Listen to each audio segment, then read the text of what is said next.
आदाब, नमस्कार, good evening, सत श्री अकाल। एक बार फिर आप तमाम लोगों का स्वागत है क्राइम तक की कहानी के इस एपिसोड में। उम्मीद है पूरी फैमिली अच्छी होगी, अपना और अपनों का ख्याल रख रही होगी। राजा रघुवंशी और सोनम रघुवंशी, इन दोनों की ही कहानी इस वक्त सुर्खियों में है पूरे देश भर में, और लोग शॉक्ड हैं, सन्न हैं, हैरान हैं। लेकिन अब जो नया खुलासा सामने आया है वो और भी हैरान कर रहा है।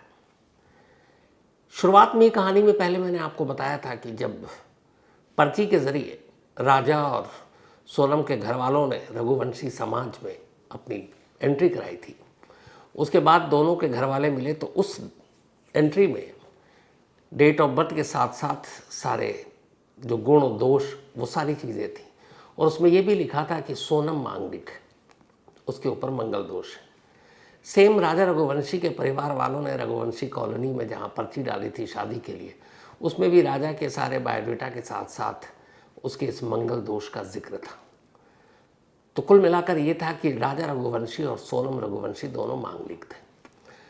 अब मांगलिक के बारे में जहाँ तक मेरी जानकारी है, जो हमारे ऑफिस में भी बाकी लोगों से मैंने बात की, उसमें ये होता है कि मंगल दोष जिसके ऊपर होता है वो भारी होता है, और अमूमन जो मांगलिक लोग होते हैं उनके बारे में यही होता है कि एक मांगलिक की शादी दूसरे मांगलिक से कर दो तो दोष कम हो जाता है और दोनों के बीच में ज़िंदगी आसान हो जाती है, ज़िंदगी गुजारना, और उसके ऊपर आयु पर भी असर पड़ता है, उम्र भी लंबी होती है, कोई दोष नहीं आता। लेकिन अगर एक मांगलिक लड़का या लड़की की शादी किसी नॉन मांगलिक से कर दो तो बहुत सारी इसको लेकर र्यूमर अफवाहें हैं, और ये कहा जाता है कि इससे नुकसान होता है, घर में कलेश होता है, झगड़ा होता है। यहाँ तक कि लड़का और लड़की जो एक मांगलिक और एक नॉन मांगलिक है, उनकी उम्र आयु पर भी असर पड़ सकता है। बहुत सारी फिल्मों में भी ये चीज़ें दिखाई गई हैं। तो अब यहाँ कहानी ये है कि सोनम भी मांगलिक और राजा रघुवंशी भी मांगलिक। सारी कुंडली देखी, सोनम के परिवार के जो ज्योतिषी जी थे, इनके पांडे साहब, उन्होंने, और जो राजा रघुवंशी के अपनी पंडित थे, उन्होंने देखा।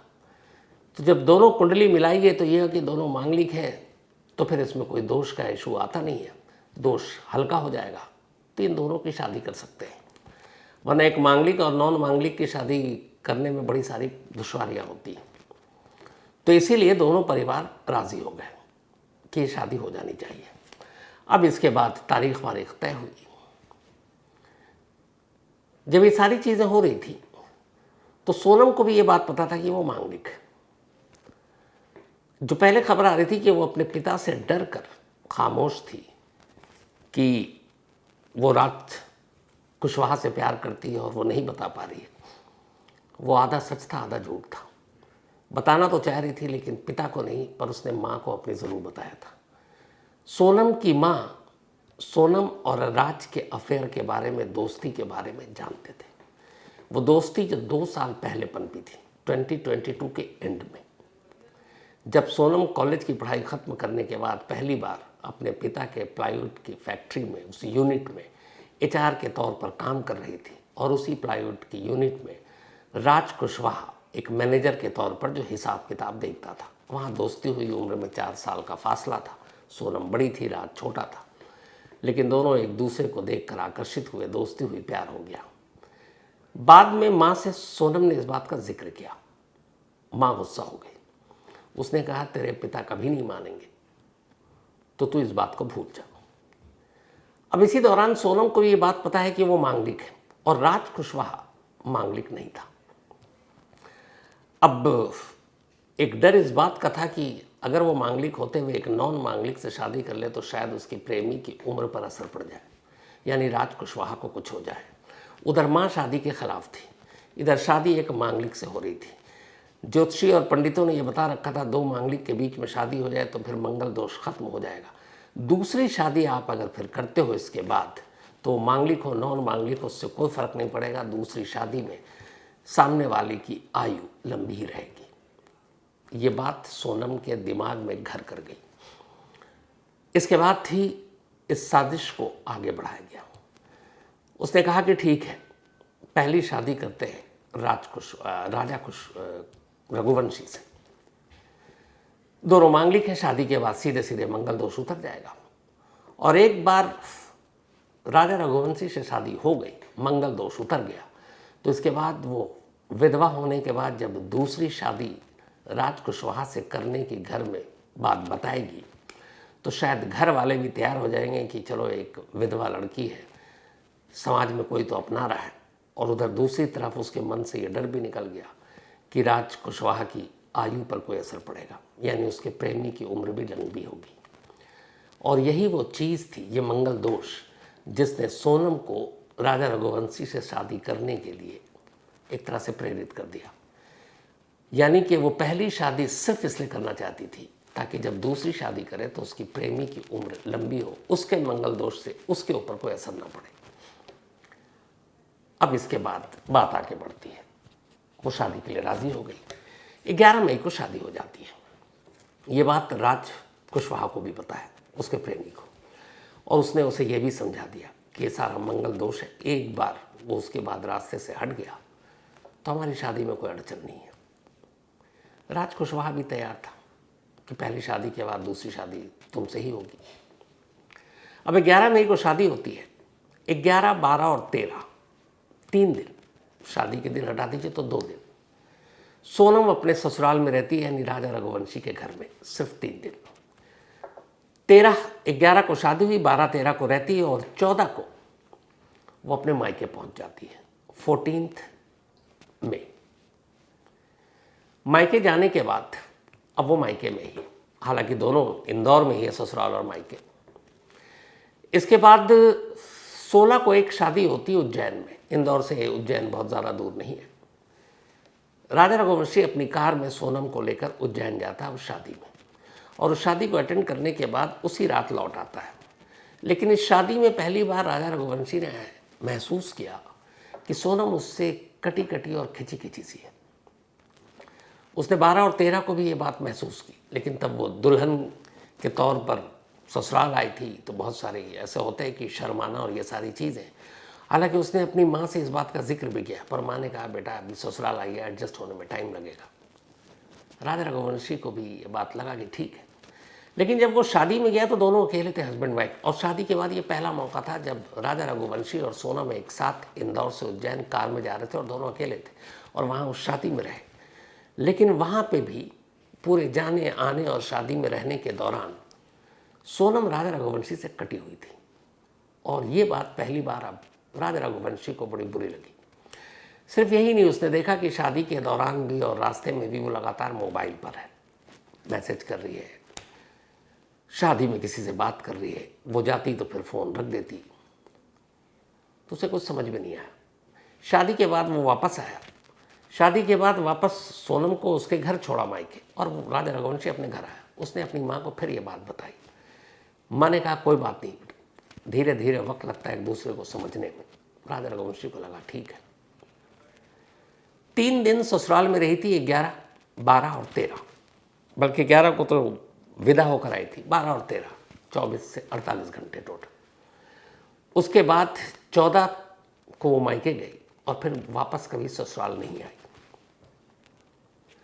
और इन्हीं 14 से 17 अगले 3 दिनों में, जिस दिन ये उज्जैन शादी में गई थी वो भी इसमें शामिल है। अब इस प्लान को अंजाम दिया गया कि शादी हो गई, मंगल दोष हट गया, अब पति को हटाना है और फिर अपने प्रेमी को सामने लाना है। तो 14 से 17 के बीच में ही असल साजिश बुनी गई। राज कुशवाहा ने अपने 3 दोस्तों, जिस इलाके में रहता था, पहले वो सोनम के घर के पास रहता था किराए पर कुछ वक्त पहले उसने वो घर छोड़ दिया और दूसरे मोहल्ले में चला गया जहाँ वो तीनों लड़के रहते थे जिनको उसने सुपारी दी थी। अब उसने उन तीनों से बातचीत की। उसके बाद ये तय हुआ कि अब मौका है राजा रघुवंशी को रास्ते से हटाने का, पर किसी दूर जगह पर ले जाकर। फिर सोनम को इसमें बीच में शामिल किया गया। सोनम से कहा गया कि तुम उसको, बहुत सारे स्टेट्स की बात हुई। आखिर में यह हुआ कि राजा रघुवंशी ने एक बार कहा था कि वो कामाख्या देवी मंदिर जाना चाहता है असम में, गुवाहाटी। उसे ये बात पता थी, और उसे ये भी पता थी कि गुवाहाटी से शिलोंग बहुत ज़्यादा दूर नहीं है। तो उसने दोनों कहा कि एक तीर से दोनों काम करते हैं। उसने गुवाहाटी की टिकट बुक कराई अपने आप, बिना पूछे हुए, और फिर 18 तारीख को टिकट बुक कराई। 18 को टिकट बुक कराई, तब भी वो अपने मायके में थी। उसके बाद 18 को ही उसने पहली बार राजा रघुवंशी को फ़ोन कर अपने पति को बताया कि तुम्हें कामाख्या देवी मंदिर जाना था, मैंने टिकट बुक करा दिया, उसी बहाने हनीमून मनाएंगे। राजा रघुवंशी शॉक्ड, क्योंकि अभी तक हनीमून का प्लान नहीं बना था।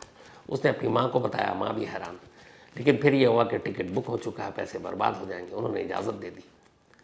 19 तारीख से राजा रघुवंशी ने तैयारी शुरू की। तब सोनम ने कहा था अपने चेन वेन भी लेके चलना, हनीमून पे चल रहे हैं। वो ले जाना नहीं चाहता था, लेकिन बीवी के कहने पर रख लिया। इसके बाद 20 मई की तारीख आई। 20 मई को सोनम अपने मायके से ही, यानी वो ससुराल नहीं गई थी, मायके से ही एयरपोर्ट पहुंची, इंदौर एयरपोर्ट। इधर राजा रघुवंशी अपने घर से एयरपोर्ट पहुंचा, दोनों एयरपोर्ट पर मिले। यानी शादी 11 मई को ही, 12-13 को वो सोनम उसके घर रही। 14 से लेकर 20 तक सोनम अपने मायके में थी, और 20 को मायके से ही वो एयरपोर्ट पहुंची। दोनों पति पत्नी वहाँ मिले और फिर गुवाहाटी पहुंच गए। इस दौरान में 17 को पहले ही ये सब कुछ तय हो चुका था। तो 17 को तीनों सुपारी किलर इंदौर से निकल गए, और वो ट्रेन और बस के रास्ते होते हुए शिलांग पहुंचे। उसके बाद फ़ोन तो था ही, लोकेशन सब देते गए। ये कहानी मैंने आपको पहले सुना रखी है। एक नया खुलासा ये भी हुआ है कि जब सोनम ने शिलांग में मौका देखा चेरापूंजी के पास, तब उसे ये था कि जब भी ये सब कुछ होगा वो अपने पति के इर्द गिर्द ही रहेगी। और इत्तेफाक से वो लगातार लोकेशन दे रही थी। और जो पुलिस इंट्रोगेशन में जो ये सुपारी किलर पकड़े गए हैं 4, इंदौर पुलिस के जो हमारे सोर्स हैं उनका ये कहना था कि जब मौका मिला 23 मई की दोपहर को मारने का, तब सोनम और वो तीनों सुपारी किलर और राजा रघुवंशी बिल्कुल आसपास थे। तीनों ने दोस्ती कर ली थी, क्योंकि एक जान पहचान निकल आया कि हम भी हिंदी बेल्ट से हिंदी बोल रहे हैं। उन्होंने अपना नाम पता बताया, और एक प्रदेश में कहाँ कहीं आप घूमने जाते हैं दूसरे राज्य में और कोई अपना बोलने वाला भाषा मिल जाए तो जनरली ऐसे टूरिस्ट उसके साथ घुल मिल जाते हैं। तो उन्होंने पहले दोस्ती की थी। दोस्ती करने के बाद जान पहचान हो गई। अब जब 23 को मौका मिला तो जिस जगह मारना था सोनम वहाँ से दूर नहीं थी। वो अपने पति को इन लोगों को मारते हुए दूर से देख रही थी, और बाकायदा उसने इशारा किया था कि अब इसे हिट करो। उसके इशारे के बाद ही उन्होंने उस तेज़धार हथियार दाव से मारा। ये दाव उन्होंने मेघालय से नहीं खरीदा था। ये जब तीनों गुवाहाटी पहुंचे थे, सुपारी किलर और सोनम और रघुवंशी भी, तो उन्होंने गुवाहाटी से ही ये दाव खरीदा था और फिर लेकर आए थे शिलोंग। तो उन्होंने उसके बाद मारा, और मारने के बाद तीनों निकल गए। और उसके बाद की कहानी आपको पता है। अब भाई बेचारा 26 मई से ढूंढ रहा है, जो गोविंद है सोनम का। भाई से, सोनम के भाई से राजा रघुवंशी के भाई ने फ़ोन पर बात की। कल की बात बता रहा हूँ, जब सोनम को गाज़ीपुर से पकड़ा गया, तो वो भी हैरान कि जिस बहन को 15 दिन से ढूंढ रहा है वो तो खुद एक कातिल के तौर पर पुलिस की गिरफ्त में है। इस खुलासे के बाद से राजा रघुवंशी और सोनम के घर वालों के बीच कोई बातचीत नहीं हुई है, न सोनम के माँ न पिता। और एक भाई ही है वो जो बेचारा 15 दिन से भटक रहा है अपनी बीवी बच्चों को घर में छोड़कर, और इधर से भी किसी ने बात नहीं की। लेकिन उस भाई ने सोनम के राजा रघुवंशी के भाई को फ़ोन किया, और उसने कहा कि भैया मैं तो इसे ढूंढ रहा था, अब यहाँ आया हूँ। और जिस तरीके से मैं पुलिस से भी मिला, पुलिस ने सोनम के भाई को ब्रीफ किया। पहले सोनम के भाई को भी यकीन नहीं था। फिर उसने बताया कि मेरी पुलिस से बातचीत हुई है, और जो पुलिस ने मुझे सबूत दिखाए उसको देखकर अब मैं भी मान रहा हूँ कि सोनम ही कातिल है, और मुझे बहुत अफसोस है, और तो कुछ नहीं कर सकता। ये सोनम के भाई और उनके बीच बातचीत हो रही है, वो बातचीत मेरे पास है। तो उसने कहा कि भाई और तो कुछ नहीं कर सकता, लेकिन हाँ जब मैं लौट कर आऊँगा तो मीडिया के साथ एक प्रेस कॉन्फ्रेंस आप चाहो तो बुला लो, मैं भी उसमें रहूँगा, और मैं खुद कहूँगा कि अगर सोनम कातिल है तो उसे फांसी की सज़ा मिलनी चाहिए। और सोनम के भाई का ये कहना है कि अब तक जो सबूत पुलिस ने दिखाए हैं, अब मुझे भी लग रहा है कि मेरी बहन कातिल है। राजा रघुवंशी के भाइयों को, क्योंकि राजा रघुवंशी के 2 भाई और हैं, सोनम के भाई गोविंद से कोई शिकायत नहीं है। उनका कहना है कि चूंकि एक भाई तो वहाँ पे लगातार गोविंद के साथ ही ढूंढ रहा था दोनों को 2 जून तक। उसने कहा वो बेचारा तो सब कुछ छोड़कर अपनी बहन को ढूंढ रहा है, वो कई बार भटका, रोया, परेशान है। उसे इस साजिश के बारे में कोई जानकारी नहीं थी। लेकिन उनके परिवार वालों का कहना है कि सोनम की माँ को उनके अफेयर के बारे में जानकारी थी और उन्होंने छुपाया। अब जो बाकी लोग हैं, ट्रांजिट रिमांड इंदौर पुलिस ने दिया है, वो लेकर जा रहे हैं। शिलोंग में ही पूछताछ होगी। शिलोंग पुलिस अब सोनम से जब पूछताछ करेगी तो एक एक कहानी सामने निकल कर आएगी। लेकिन इस बीच